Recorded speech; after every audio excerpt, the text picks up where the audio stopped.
In ancient times, there lived a king whose daughters were all beautiful.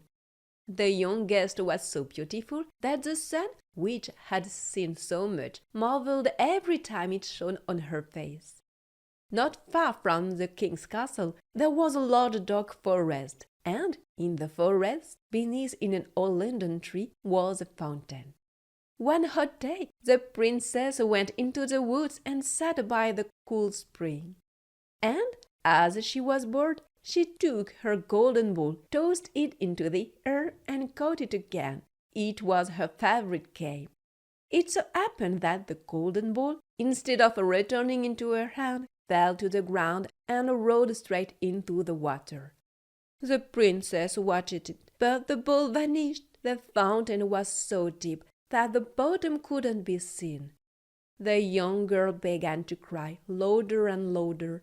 She was inconsolable. As she sobbed, someone called out to her, "Why are you crying, princess, so much that even a stone would feel pity?" She looked around to see where the voice came from and saw a frog sticking its big, ugly head out of the water.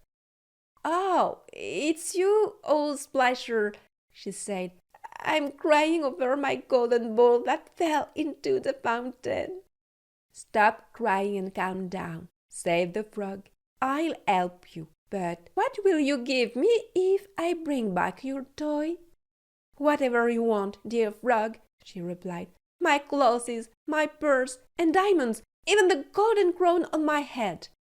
"I want neither your purse, nor your diamonds, nor your crown. But if you agree to love me, let me be your companion and playmate, sit at your table beside you, eat from your plate, drink from your cup, and sleep in your bed. If you promise me all this, I will dive to the bottom of the spring and fetch your ball." "Oh, yes, yes, yes," she said. "I promise you whatever you want, as long as you bring me back my ball." She thought to herself, "The frog lives there in the water with his kind, croaking. How could it ever be the companion of a human?" Once the frog had her promise, it ducked its head under water, dived, and shortly reappeared with the ball between its lips. It threw the ball into the grass. When the king's daughter got her beautiful toy back, she was overjoyed. She picked it up and ran off. Wait, wait!" cried the frog. "Take me with you! I can't run as fast as you!" But it was no use for the frog to croak, "Ribbit, ribbit, ribbit," as loud as it could. The young girl didn't listen to it. She hurried back home, and soon the poor frog was forgotten. There was nothing left for it to do but dive back to the fountain. The next day, as the little princess sat at the table, eating from her pretty golden plate with the king and all the courtiers, they heard plop, plop, plop, plop. Something was climbing the marble stairs. Then there was a knock at the door, and a voice said, "Youngest daughter of the king, open the door for me." She got up from the table to see who was there. When she opened it, she saw the frog. She quickly shut the door and went back to her seat. She was very frightened. The king saw that her heart was pounding and asked, "What are you afraid of, my child? Is there a giant at the door come to take you away?" "Oh, no," she replied. "It's not a giant, but an ugly frog." "What does this frog want from you?" "Oh, dear father, yesterday, when I was by the fountain playing with my golden ball, it fell into the water. Because I cried so much, the frog brought it back to me, and because it asked insistently, I promised it would become my companion. But I didn't think it would come out of its water, and now it's outside and wants to be with me." Just then there was a second knock at the door, and a voice said, "Youngest daughter of the king, open the door for me. Have you forgotten what yesterday by the cool fountain you promised me? Youngest daughter of the king, open the door." Then the king said, "What you promised you must do. Go and open the door." She got up and opened the door. The frog hopped into the room, always following her, until it reached her chair. There it stopped and said, "Take me close to you." The princess hesitated, but the king commanded her to obey. When the frog was on the chair, it asked to be placed on the table, and once it was there, it said, "Bring your little golden plate closer, we will eat together." The princess did as she was told, but she was reluctant at heart. The frog ate with a great appetite. As for the princess, every bite seemed to stick in her throat. At last the frog said, "Oh, I've eaten my fill. Now I'm tired. Take me to your little bedroom and prepare your silk bed. We're going to sleep." The king's daughter began to cry. She feared the frog's cold touch and didn't dare to handle it. And now it was going to sleep in her lovely clean bed. But the king became angry and said, "You must not despise the one who helped you when you were in distress." The princess picked up the frog between two fingers, carried it to her room, and placed it in a corner. When she was in bed, the frog jumped near the bed and said, "Take me with you, or I will tell your father." The princess became angry, grabbed the frog, and threw it with all her might against the wall. "There, now you sleep, horrible frog!" But when the creature hit the ground, it was no longer a frog. A prince with kind, beautiful eyes looked at her. He told her that a wicked witch had cast a spell on him, and only the princess could break it. The next day they would both travel to his kingdom. They fell asleep, and in the morning, when the sun rose, they saw a carriage arrive, drawn by 8 white horses. They had white plumes on their heads, and their harnesses were made of gold. At the back stood the young king's servant. It was the loyal Henry.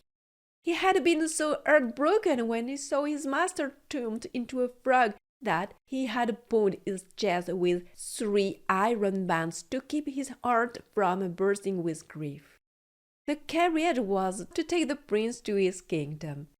The loyal Henry helped him and the princess into the carriage and climbed into the back, overjoyed to see his master freed from the curse. After they had ridden for a while, the prince heard a cracking behind him, as if something were breaking. He turned his head and said, "Henry, is it the carriage breaking its chains?" "No, my prince, it's not the carriage creaking, it's my heart relaxing a little after all this pain. I suffered so much when you were in the fountain, turned into such an ugly frog." Twice more along the way, they heard cracking noises, and the prince thought the carriage was going to break. But no, it was just the iron bands around Henry's heart breaking with joy at seeing his prince finally free. Once upon a time, in the immensity of the ocean, there was a marvelous kingdom where the water was as blue as the sky and as clear as crystal. This kingdom was filled with colorful fish swimming joyfully among strange plants and sparkling corals. At the bottom of this living sea stood a magnificent castle made of coral and shining seashells. The king of this castle had 6 daughters, all mermaid princesses, but the youngest was particularly special. Her skin was as soft as a rose petal, her blue eyes as deep as the ocean, and her fish tail shone like silver under the sun. The little mermaids played happily in the castle. Living flowers grew in the walls, and every time they opened the windows, fish would enter the rooms like birds. In front of the castle lay a magical garden, brightly colored trees, fruits shining like gold, and flowers dancing in the wind. Each princess had her own garden corner. The youngest had created a cycle of red flowers round like a blazing sun. This princess had always been fascinated by the human world. She loved listening to her grandmother tell stories about the land, asking 1,000 questions. What are the flowers like on land? Are forests really green? How do fishes sing in the trees? She didn't yet know that they were not fish, but actual birds. Her grandmother promised that at 15 she could finally go to the surface and discover the world of humans. The little mermaid awaited this day with impatience, each year passing like an eternity. And when her sisters had their turn, they returned with fascinating stories, illuminated cities at night, splendid sunsets, floating ice mountains. But the youngest continued to wait. Finally, the great day arrived. The little mermaid, surfaced and, amazed, discovered a world of dazzling beauty, a large ship decorated with colorful lights, joyful music, and at the center of it all, a prince with black hair whose presence made her heart beat faster. A terrible storm suddenly arose, rocking the ship. The prince fell into the water. Without hesitation, the little mermaid dove and swam quickly through the raging waves. She saved the prince and deposited him on a beach near a charming village.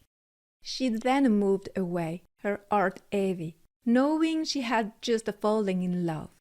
She dreamed of becoming human to find him, but an obstacle stood before her. She wasn't human, and her only hope of joining him lay in a terrible sacrifice. She went to the dark waters where the sea witch lived. The witch, with a sinister air, offered her a cruel bargain. She could get legs, but every step would feel like walking on blades. Moreover, she would lose her voice, and if the prince married another, she would turn into sea foam. Without hesitation, the mermaid accepted, ready to do anything to be near the one she loved. Transformed into a human, she arrived at the prince's castle. Her beauty was fascinating, but she could not speak. The prince, dazzled by her appearance, welcomed her kindly, but saw her only as a friend. He treated her with kindness, but his heart did not beat for her. Each day the little mermaid suffered in silence, her feet tormented by the pain of her transformation. One day the prince announced that he would marry a princess from a neighboring kingdom. The little mermaid felt the ground fall from under her. If the prince married someone else, she would be doomed to disappear into foam. The next day the ship docked in the bustling harbour of the neighboring kingdom capital. The entire city buzzed with the rhythm of festivities and celebrations. But the long-awaited princess, promised to the prince, had not yet arrived.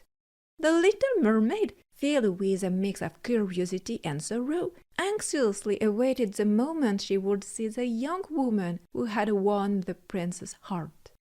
When the princess finally appeared, the little mermaid was struck by her radiant beauty, a graceful figure, flawless skin, and large dark eyes that seemed to captivate anyone who met their gaze. The moment the prince saw the princess, his face lit up with joy. "It's you!" he exclaimed with a burst of emotion. "You're the one who saved my life on that shore!" He approached her and, without hesitation, tenderly embraced her. The princess, her cheeks slightly flushed, lowered her eyes and smiled shyly. The prince then turned to the little mermaid, his eyes full of gratitude. "My happiness is complete. You will always be by my side to share it, you who have given me so much." The little mermaid, her heart heavy and her throat tight, forced herself to smile. She knew that the day the one she loved united with another, her own light would end, and she would disappear into foam. The wedding day arrived. The prince and the princess, hand in hand, kneeled to receive the solemn blessing. As evening fell, the festivities reached their peak. The young couple boarded a grand ship adorned with royal drops of gold and purple. In the center of the deck, a lavish tent had been set up, housing a resting bed fit for a fairy tale. As the ship cast off its moorings, sails filled with the breeze, the sea sparkled under the stars like a mirror.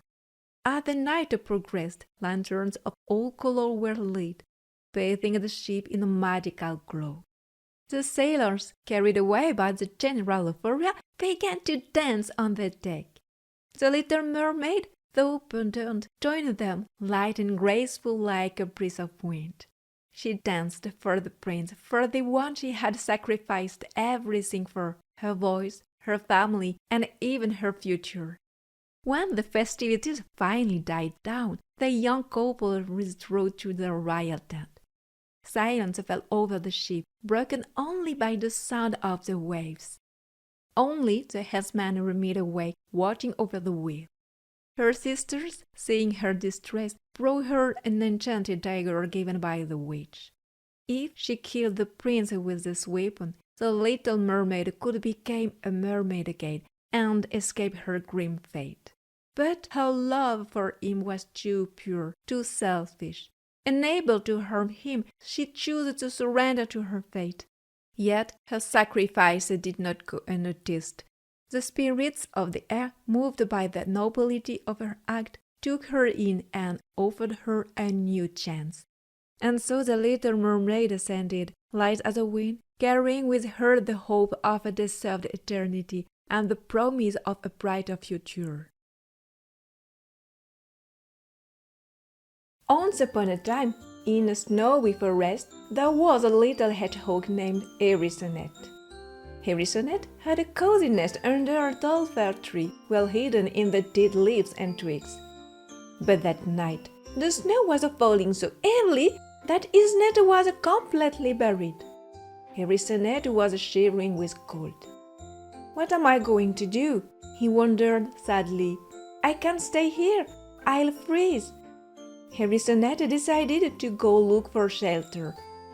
He trotted through the forest, his little path leaving tracks in the snow. "Maybe the squirrel will take me in," he thought. But at the squirrel's place, the door was closed. "Sorry, Hare," said the squirrel, pointing to his tree full of nuts. "My home is too small." Hare continued on his way. "Maybe the owl will help me." But the owl, comfortably settled in his tree hollow, shook his head. "Ooh, sorry, my nest is high up and far too high for you, Hare." Hare lowered his head, but he didn't want to give up. Then he saw a red glow shining through the trees. Intrigued, he approached and came face to face with an incredible scene. It was a large sleigh filled with colorful gifts and an old man in a red coat with a long white beard. It was Santa Claus. "Ho, ho, ho! Good evening, little hedgehog," said Santa Claus, laughing. "What are you doing out in this cold?" Hare explained everything: his buried nest, his search for shelter, and his fear of spending the night in the snow. Santa Claus nodded kindly. Will you get into my sleigh? I actually need a brave little assistant to help me tonight." Hare couldn't believe his eyes. He climbed into the sleigh, snuggled under a soft blanket, and held a sack full of gifts tightly. All night, he flew with Santa Claus from rooftop to rooftop.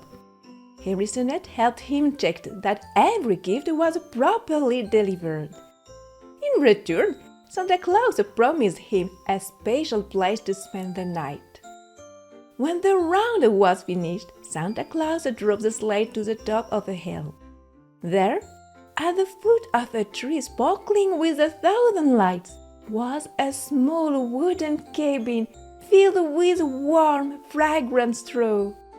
"Here you go, little Hedgehog," said Santa Claus, "a shelter just for you." Harrisonette thanked Santa Claus with all his heart. "And if you ever need help one day, come see me," said Santa Claus, winking.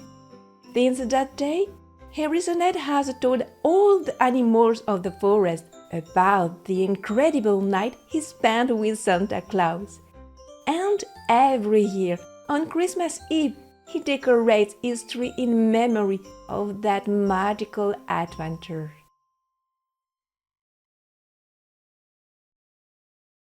One day, in a small house in the edge of the forest, a kind grandmother decided to make a gingerbread man for Christmas. She gave him chocolate chip eyes, a hazel nose, and red candy buttons. When she opened the oven, boom! The man jumped out and shouted, "I'm the gingerbread man, catch me if you can!" And he ran out the door. The grandmother started after him. "Come back here, gingerbread man!" But he replied, "Run, run as fast as you can, you won't catch me, I'm the gingerbread man." He ran and ran until he met a rabbit. "Oh, gingerbread man, you look so good, I'm going to eat you," said the rabbit. But the man replied, "Run, run as fast as you can, you won't catch me, I'm the gingerbread man." And he left the rabbit behind. He continued running and encountered a reindeer. "Oh, gingerbread man, you look delicious, I'm going to beat into you," said the reindeer. But the man replied, "Run, run as fast as you can, you won't catch me, I'm the gingerbread man." And he left the reindeer behind. Finally, he came to a river. "Oh no, I can't cross, I'll melt," said the man. A fox appeared. "I can help you cross," he said in a soft voice. "Climb on my back." The man hesitated, but he went up. When they were in the middle of the water, the fox said, "Climb on my head. The water is deep here." Then, a little further on, he added, "Climb on my nose, otherwise you will fall." But as the fox opened his mouth wide to catch it, boom! The man jumped out of the water with a magical leap. He ran and ran until he reached the village, where he saw a large fir tree decorated with sparkling garlands. He climbed to the top and hid among the branches right next to a beautiful golden star. Since that day, every Christmas Eve, if you listen carefully, you can still hear the gingerbread man laughing in the Christmas tree. "Run, run as fast as you can, you won't catch me, I'm the gingerbread man." And everyone, young and old, laughed heartily when thinking of this funny story.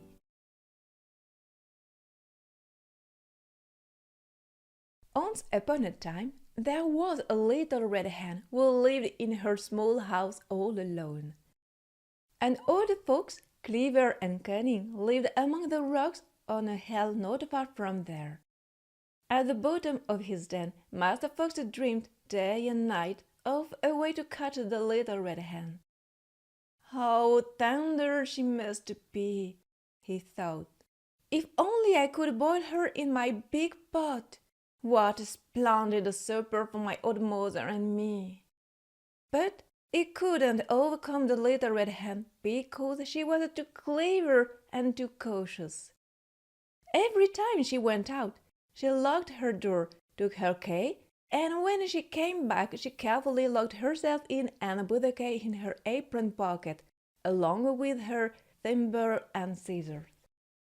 At last, the fox thought he had found a good plan. He left early in the morning, saying to his old mother, "Put the big pot on the fire. We shall have the little red hen for our supper." He tucked a big sack under his arm and ran to the little hen's house. She had just gone out to gather wood chips to light her fire. The fox slipped behind the woodpile and, while she was bent over, sneaked into the house and hid behind the door. A minute later, the little red hen came back saying, "I'll shut the door and then I'll be safe and sound." And as she turned around, she saw the fox with a big sack on his shoulder. Oh, how frightened the little hen was!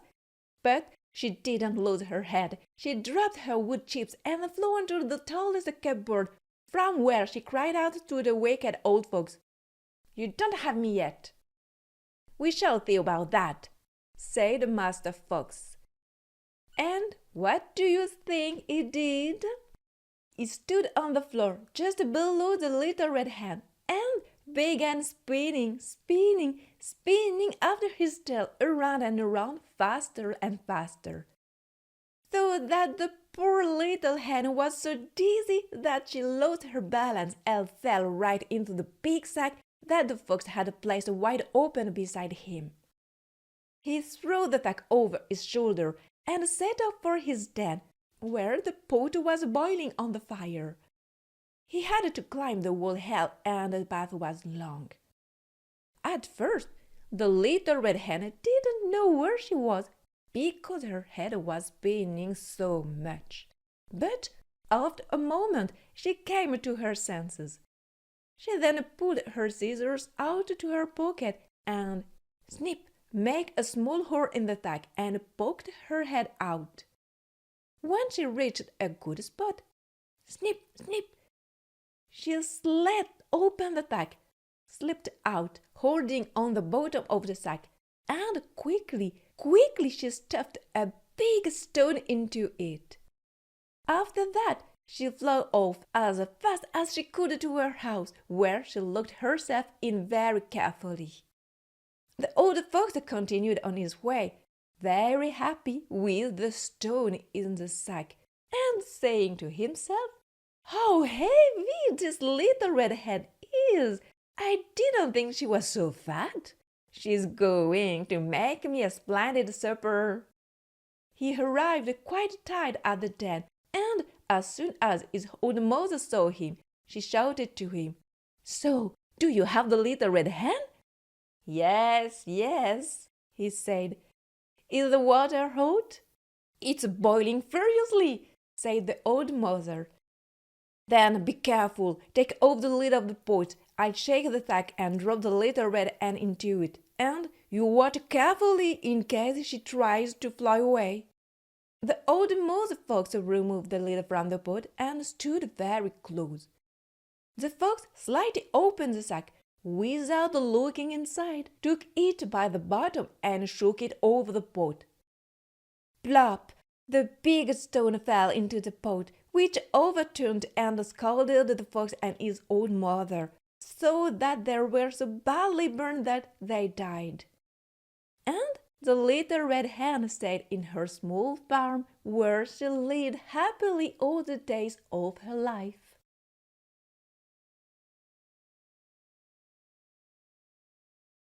The hare boasted of being, among all the animals, the fastest in the race. He pitied the tortoise with disdain because of her slowness. One day, the tortoise challenged him, saying, "If you were to race against me, you would surely lose." The hare laughed at this, and as he was in a good mood that day, he decided to accept the challenge. Shortly after the start, the hare had already gained a comfortable lead. He didn't want to tire himself out further, so he settled down comfortably by the roadside to rest. Soon after, he fell asleep. When he woke up, he panicked and ran straight to the finish line, only to find the tortoise waiting for him there. She hadn't dawdled and had steadily followed her path to the finish line. And so She became the great winner.